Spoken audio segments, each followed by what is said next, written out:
Hi guys, ArchieLuxury, and who do I recommend in America? In America, who do I recommend for quality pre-owned wristwatches?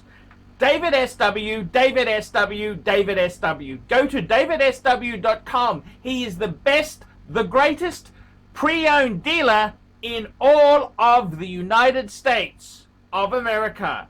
David SW, David SW, David SW. Hi guys, ArchieLuxury on the Paul Pluta channel. Today I'm doing paid review 21QB121. Now this is a very special review and I've just held off till I was in the right frame of mind to do this review. It's an amazing collection and it's pretty incredible. So let's jump into this very quickly. Before we do that, quick customary wristwatch check. I am wearing a Rolex Submariner. This is the 41mm Submariner date. Submariner date. This is the just a beautiful watch to wear. Now let's start this here. Dear Archie, greetings from a big fan from Germany. Please call me Nigel. It's my nickname. I'm 55 years old and renewed my love for quality craftsmanship watches in the last months. I'm not rich, about upper middle class. I run a small 10-person consulting company. I've sent you a $155 donation, and it would be an honor to get a paid review. Let's hope that's okay. It's a big collection and I have several questions. First, let me thank you. For your profound watch knowledge and that you share it with us in your very unique way, which I really love.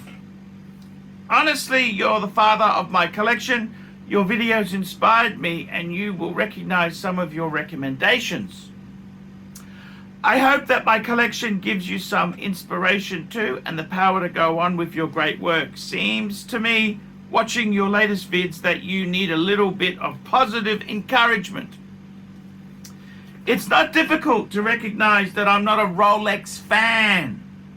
I don't know why, but I never wanted one. Perhaps the reason is that I don't like stainless steel bracelets. And Rolex is 100% metal bracelet for me. I bought all my watches on the grey market, most of them via Chrono24, all renowned online shops in Europe. JLC leads my collection. JLC, guys, that's a fantastic JLC. What do I say? I got my Reverso. I got the Reverso. I think the JLC itself, amazing bang per buck. Amazing watch. Let's have a look at what he's got here.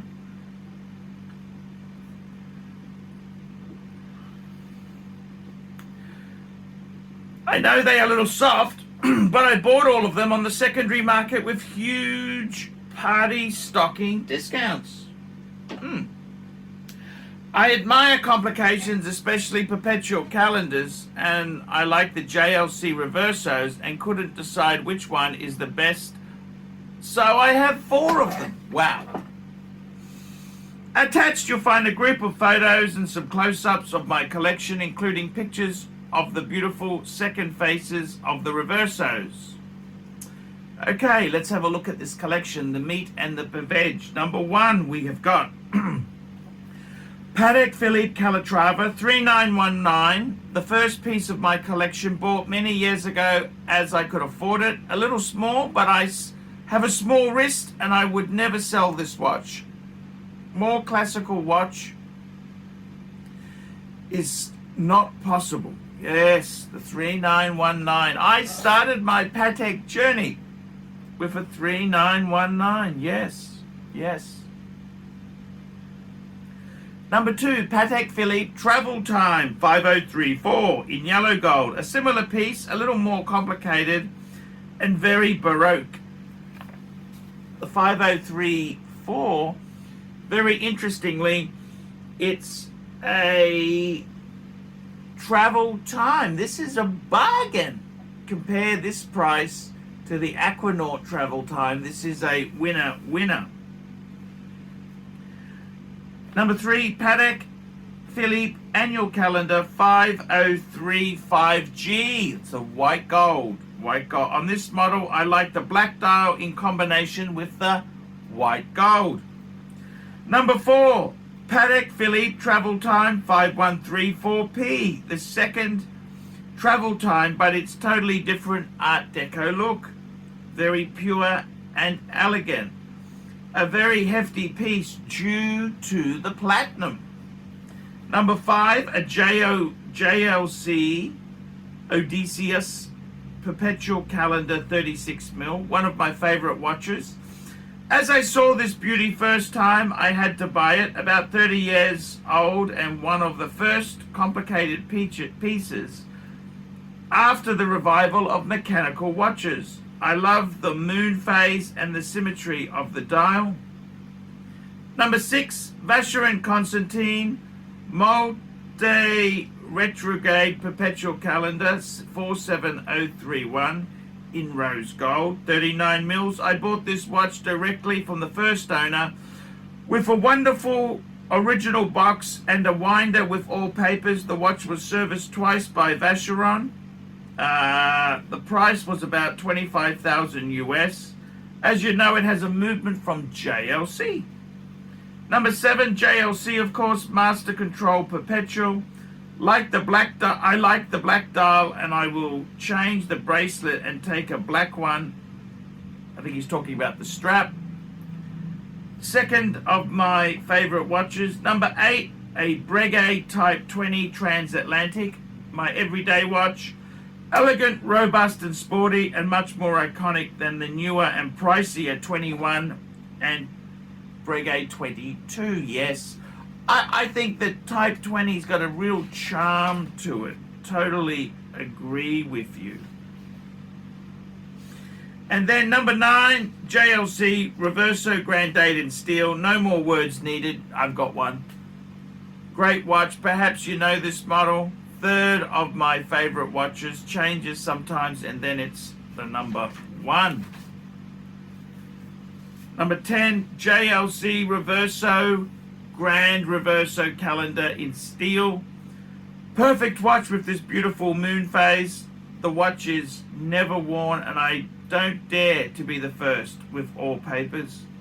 Number 11, JLC Reverso Sun Moon, or night and day in rose gold. A beauty. Unfortunately, not the 8-day power reserve, but nobody is perfect. Number 12, a JLC Reverso Septantinum. Septantinum in rose gold. One of 500 directly from JLC's 70th birthday party, and never worn. Wouldn't dare to do it either. It's a beauty, especially the movement in rose gold. And number 13, special guest, a pocket watch from Lange&Söhne, 1930s in yellow gold. Works perfectly with papers from the Glasgow Museum and a copy of the original documents. Okie dokie. So, what do I think there? Firstly, before we go and answer his questions, a very, very nice stable of watches. Beautiful Pateks. We've got some really, really beautiful JLCs. We've got a Vacheron for good measure and a Breguet. Nice combination there. Beautiful, good watches there. Amazing collection, you would say. Amazing collection. Just beautiful pieces. So, I got to say, in all honesty, what do I think? It's a beautiful collection. He's got some amazing pieces. He doesn't like Rolex, fair enough. And I got to be honest with you, I think he's got a perfect mix. He's in Germany. He's got slightly smaller wrists, so these pieces here are perfect. Absolutely perfect. Okay, let's go on to his questions then. And here are my questions. I hope you like, number one, I hope you like the vibe of my collection, and I ask you for your honest opinion. Does the father of my collection can retrieve his DNA? Is something missing? A world time? Too much reversos? Or of everything? I confess I am addicted. I gotta be totally honest with you there. I think this collection here, do you need to add anything? Look, I don't really think you do need to add anything.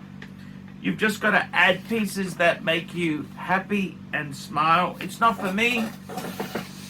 This collection is at such a point here. What can I really criticize there? There's always pieces you could add to a collection, but I think it's pretty good there.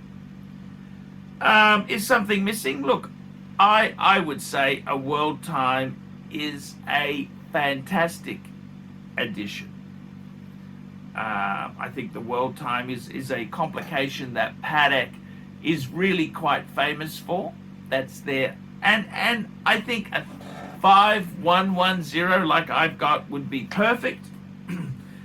Do you have to have it? Not necessarily. This collection has got such scope and breadth to it. You don't need to add anything. But it'd be nice to add one. I think the world time is a definite thing to consider there. I would say, but it depends. Only you can decide on that. So I think, is something missing a world time? I don't think it's missing because it's got such a breadth. I think it's more so what's some possible things to add. I would possibly say the world time would be a great addition. Maybe an automatic simple Calatrava 5107, 5127. Maybe that'd be a great addition. 5296. You've got some beautiful Paddocks there. You've got the 3919, which I got to tell you, I miss mine. I actually miss mine. You've got you've got some amazing Paddocks there. Yeah, I think a world time would be great to add, but it doesn't mean it's missing. I don't think it's missing. It's if you find one at a good deal, perhaps. Too much reversos. No. I think it's one of the things I really love about this collection is the 4 reversos. 2 in gold, 2 in steel. Man, how could you not love that? I really love the reversos. I think they are incredible. So, something missing there? No, I'd actually like to add another reverse. Remember I had that 8-day Sun, what did I have? I had Scotty. I was selling it for Scotty.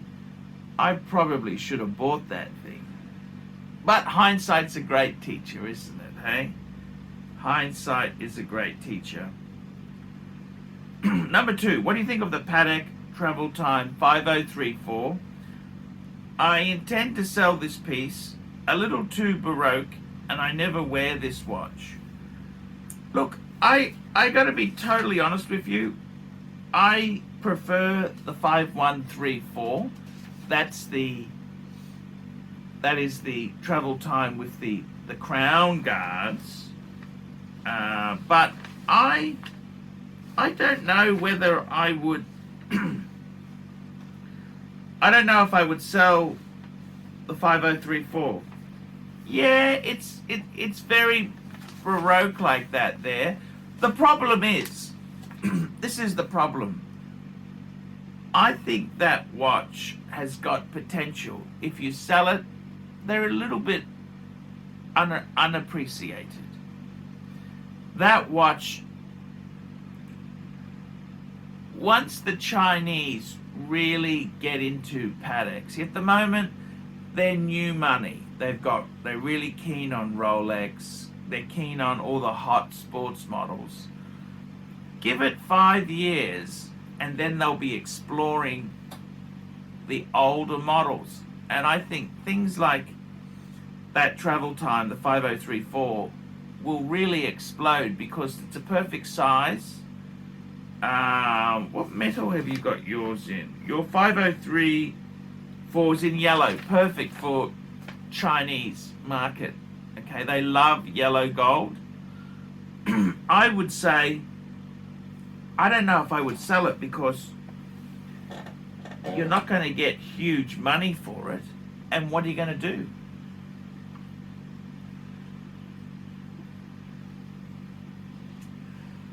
I like the Baroque charm of it. It's a bygone era, okay?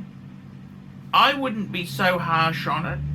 I'd tend to say, even the 5134s, they're not huge money for what they are. They should be much, much more expensive. I'd probably keep the damn thing. Okay, I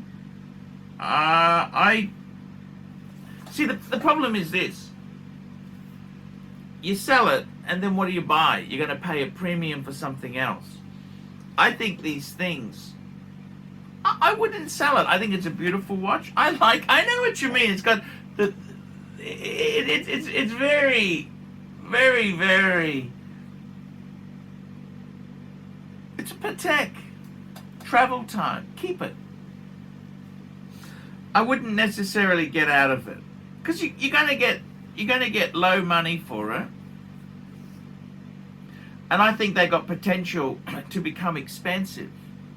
I mean, that's not the reason to keep it, is because it's an investment. I get that, but it's just a beautiful thing. Why?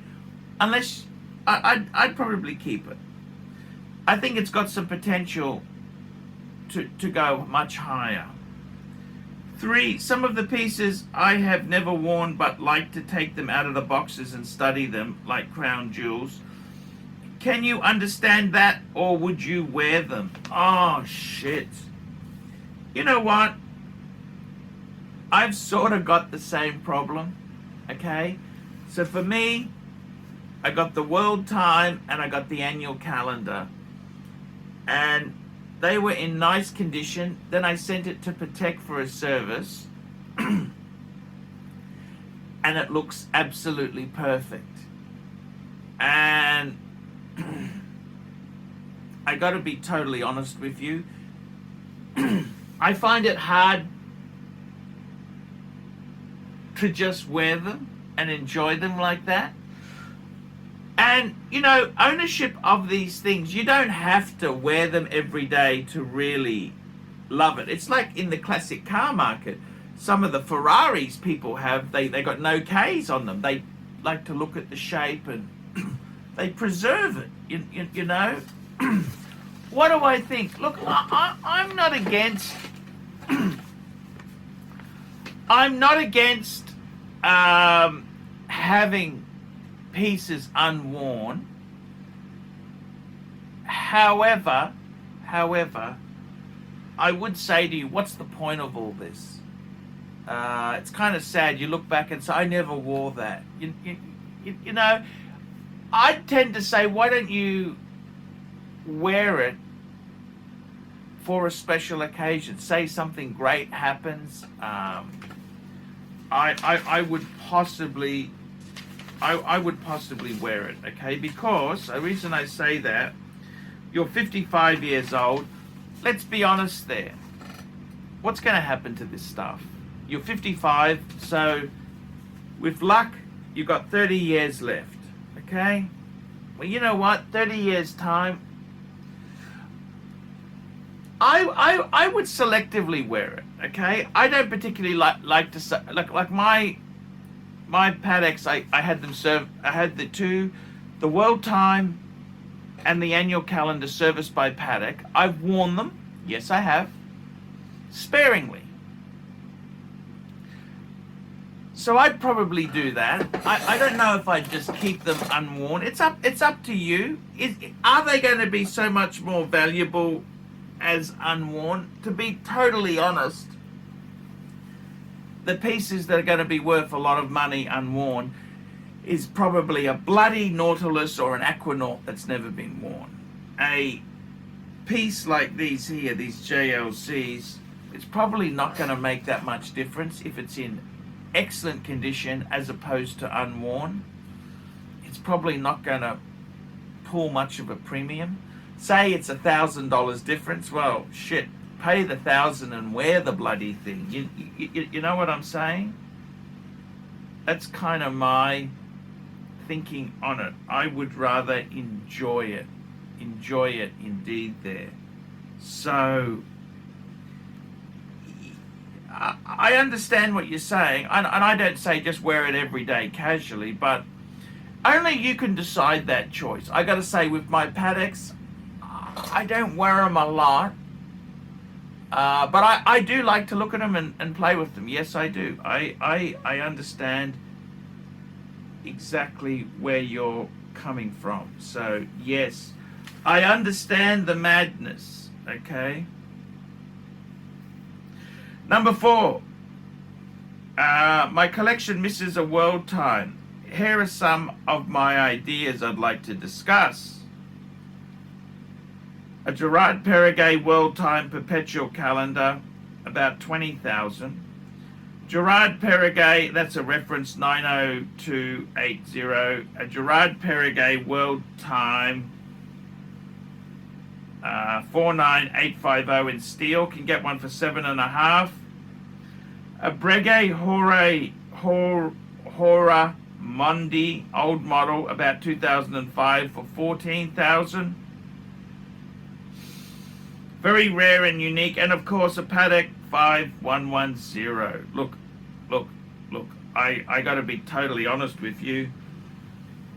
Either get the Patek 5110 or get nothing. That's my advice to you. I think Patek really is, that's their big thing, is the world time. That's kind of that's their signature kind of complication. The world time, the perpetual calendar chronograph, that is their signature. So if I were you, get the world time, Patek. The 5110 would fit beautifully in your collection there.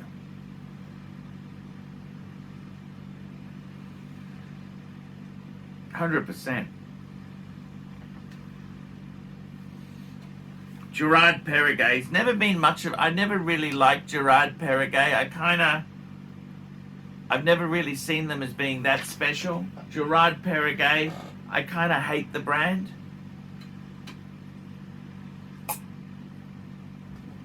It's just never really, I never felt it was top shelf. The 5110 is perfect. Either get the 5110 or get nothing. That's my advice to you. 5110, they're not that ridiculous. And I think they got scope to become a $50,000 watch for the I'm talking the the platinum ones are sort of there already, but that's what I'd be.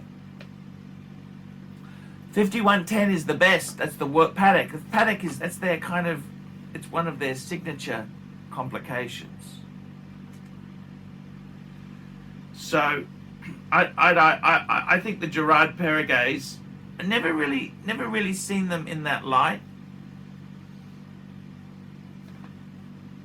5110, you can get that for a little bit more than the Gerard Perregay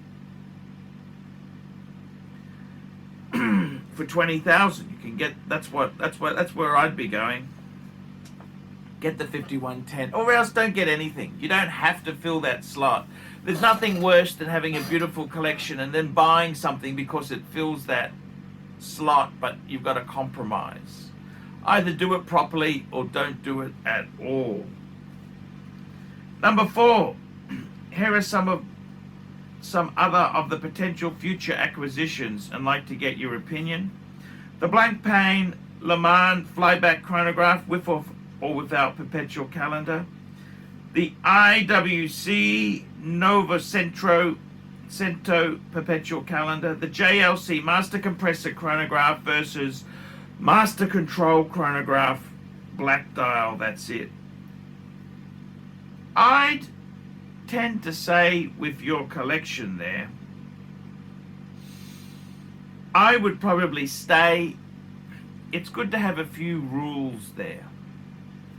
And I would really say with your collection, I would stick JLC. So you've got some amazing pieces here. I'd probably be more inclined to stick with the JLCs in the reverso. Okay. The blank pan, you know, a blank pane would be actually really quite nice.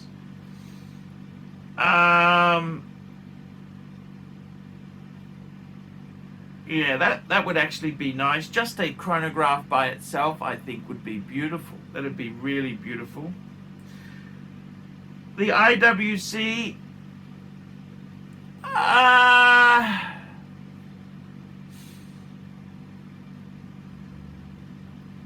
I'm not a huge fan of the IWC.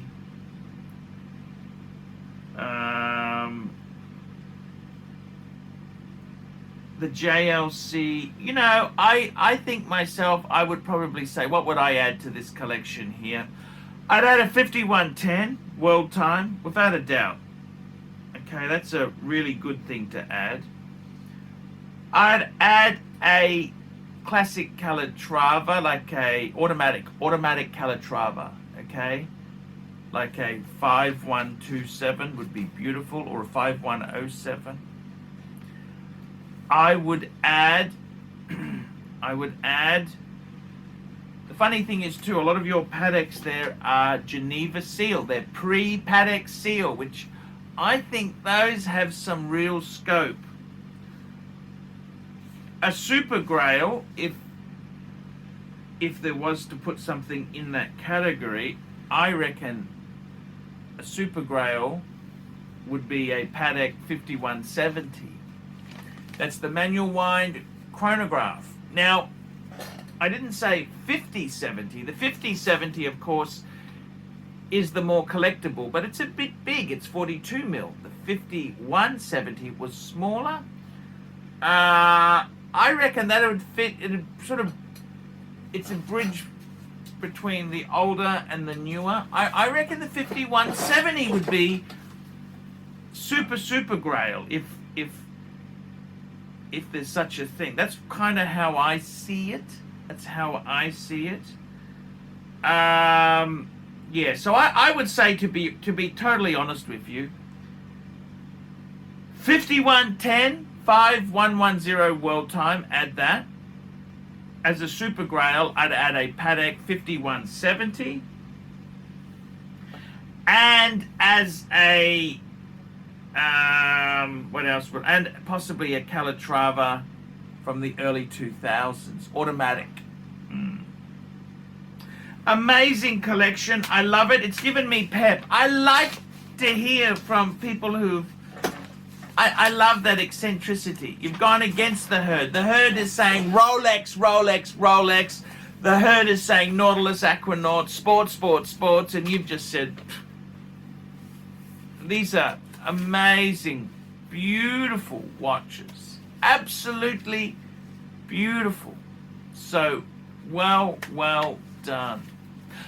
Okay, guys, that's the review for today. Like, subscribe, and tell your friends. Don't be afraid to put some comments below. And remember, guys, I can't survive on Google Ads alone. I need some more paid reviews. Get them to me now. Look in the description. $50 for a paid review. I'll tell you the good, the bad, the ugly. I'll tell you what I think. And guys, I will catch you in the next one. Don't forget too, you could sponsor me on Patreon. Patreon allows you to pay as little as $1 a month, and it keeps me full-time on YouTube. Okay, guys, see you in the next one. Hey guys, check out one of my best friends, Jamie Opulence, on YouTube. Just go to Jamie Opulence on YouTube a fantastic a fantastic channel from my good friend Jamie. Check it out, guys. Hey guys, Archie Luxury. We're gearing up to Christmas and I want to tell you about Archie Luxury advertising packages. So guys, let me give you the drum. Let me give you the squirt. Let me tell you the story. So, what have we got here for you? We got some really good packages. What have we got? Advertising packages. Do you want a 15-second insert? 15-second insert into every Archie Luxury video and Paul Pluta channel video. 15-second insert into each video. $200 for a month. $200 for a month. If you want a rolling script, every video for a month, $100 for the month. You'll get your rolling script into each video I produce. Fridge space is pretty full at the moment. I will be advising when I'm taking more fridge advertisers. Let me know if there's any Christmas deal I can do for you. I'm Archie Luxury. Advertise and become a winner.